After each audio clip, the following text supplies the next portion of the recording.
Look at the damage numbers. I know it's really high, but what if I tell you you can actually do more damage than this? Yes, more damage, because both the weapons that I'm using on this build doesn't have any expertise whatsoever. And one of them is not even fully optimized. And my build is also not fully optimized. So yes, you can do more damage than me. And if you play in a group and get some group buffs, you'll end up doing even more damage. So without any further ado, let me show you the build by starting with the weapons first.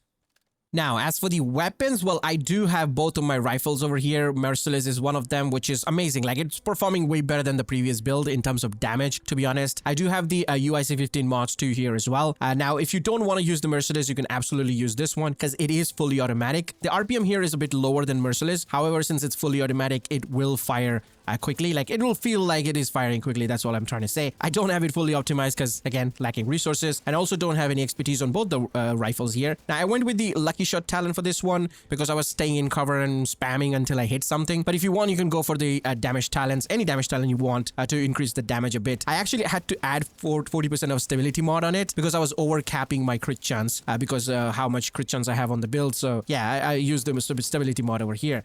Now, as for the Merciless, the damage is just too good from it. Like, very high RPM. Plus, on top of that, the binary trigger is allowing us to do 2 shots every time we click. So basically, 2 million plus 2 million like that. So we're doing like 4 million per shot. If you crit, that is obviously. But also the explosion damage was higher. Like 12 million of explosion damage. Now, these numbers are from shooting range. If I'm playing in a group, it's even more because of some group buffs, you know, when the team members provide. So I was actually hitting 6 million plus more than 6 million per shot and 19 to 20 million of explosion damage. That is really, really crazy in damage numbers, I know. Now, as for the UIC15, it was already doing 3 million, more than 3 million per shot, plus it's fully automatic, so that performs even better, and it has very high optimal range too, so there is that, and more magazine size. So yeah, it was doing really well, but that's without any expertise, losing a bit of crit damage on the core attribute, and on top of that, I'm using Lucky Shot talent, no damage talent there. So if you do all of these changes, your damage will be even higher. Like, and you can hit close to 4 million with just this rifle if you optimize it, use the damage talent, and add expertise.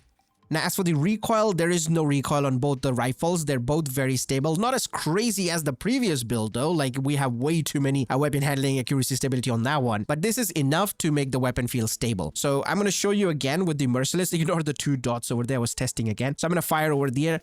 As you can see, the Merciless is shaking a little bit. And there is a little bit of spread because, as you can see, the dots is not really aligning like the previous build. So there is some shake there with the Merciless. But with the UIC15, there will be no shake at all, like no spread at all, because we do have a stability mod on this as well. So it will be way more stable. Like, look at that. Look at that. The rifle itself is shaking. That's a visual thing, but you can see that it's only hitting at the 1 dot over there. There is no spread. But with the Merciless, there was a bit of spread. Like, this is way more tighter hole than this one. This has been used a lot. This is not. Now, as for the build, well, this is the build over here. As you can see, yes, there is no ninja or memento backpack that has been used. Yeah, it is a DPS build, obviously. It's a concentrated company build, and it's not an all red build because I do have 1 blue core, and I'm still doing that much damage. So if you use all red, obviously, you're going to do even more damage. You can actually add more blue cores to it, since the damage is already really high. So let's just start one by one. So start with the backpack here first, because I am using a gear set backpack, and I want to tell you why I'm doing that. But first, let me just give you a little brief here, what the gear set does if you're a new player, if you don't know what it does. So 2-piece gives you 10% weapon damage, 3-piece gives you 30% of weapon handling. This is why our weapon is very stable, because we get that accuracy, stability, reload speed, all of that, stat from just this. So it feels really amazing to handle the weapon. Now, as for 4-piece, is this where all the magic happens. We get stacks, nothing new here. The game is built around stacks. Everything is stacks in this game, right? So you build up stacks. Now, how do you do that? Well, when you hit an enemy, you mark them. There's like a red color target mark on them, which everyone can see, by the way. Your group members can see that as well. So you mark them, and then when those enemies go down, you build up the stacks. Now, whether it's you taking them down or your team members taking them down, it doesn't matter. You get the stacks. It only stays for 7 seconds, by the way. I don't know why 7 seconds. They could have easily made it 10 seconds, but 7 seconds it is.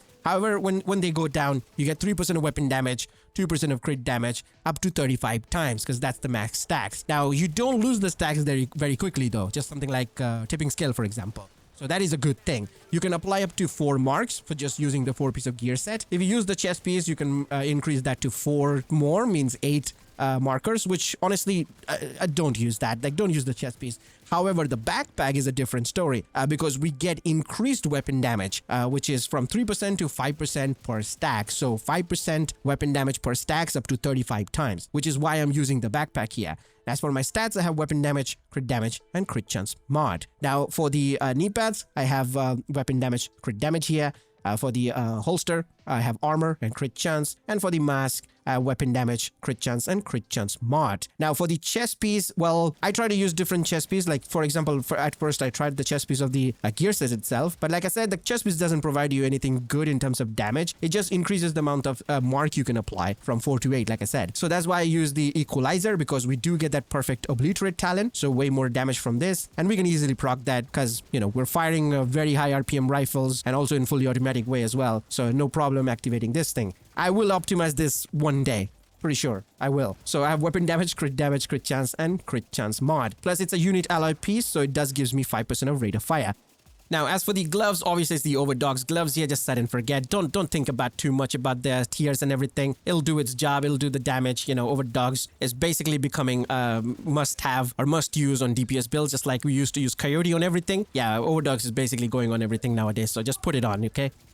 I really quickly want to talk about the Turmoil's knee pads here. I won't recommend you to use it because it will be resulting in a DPS loss. Because to fit the knee pads, you have to remove the gloves. If not, then the chest piece or add a Ninja Mike Messenger backpack. No matter what you do, it's going to be resulting in a damage loss. Plus, it will split your damage, so keep that in mind. Yes, it can split your Merciless explosion damage, which is good. And no, it won't give you the marker for the gear set talent. But if the marker is already applied, it can definitely get the kill and give you the stacks.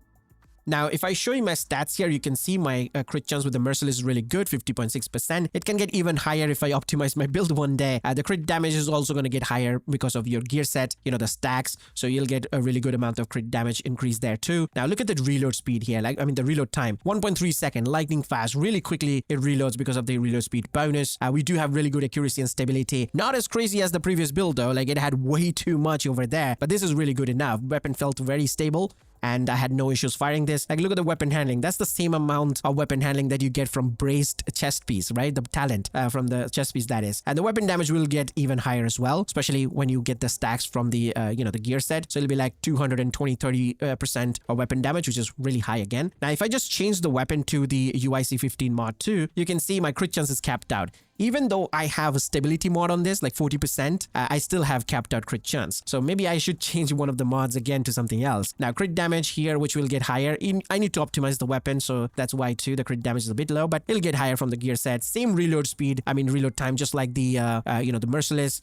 Good range on this though, by the way. This has good range. Accuracy is not that high, but it doesn't matter because this weapon automatically very stable by default. So if you're adding these stats on it, you're just making it way more accurate, which I already showed you that there was just one dot, right? So yeah, it is way more stable than the Merciless, and also it fires at a fully automatic. So yeah, it feels amazing. Both the weapons, just great. So yeah, that's basically for the build. Hope you guys enjoyed it. If you did, leave a like, subscribe. Let me know your thoughts on the comment section, for YouTube algorithm, that. I do have another build coming soon. I'm actually testing out my one-shot rifle build that I made a long time ago, with the 1886. If it does more damage now, I will probably make it. I'm also waiting for the new exotic shotgun to launch from the Manhunt, with the infinite range. I already have a build ready on my loadout. I was using light glue shotgun. I just want to swap to that and try it out. Plus a Hunter's Fury build as well. So stay tuned on the channel for that. Make sure you subscribe, and I'll see you guys in the next one. Till then, peace.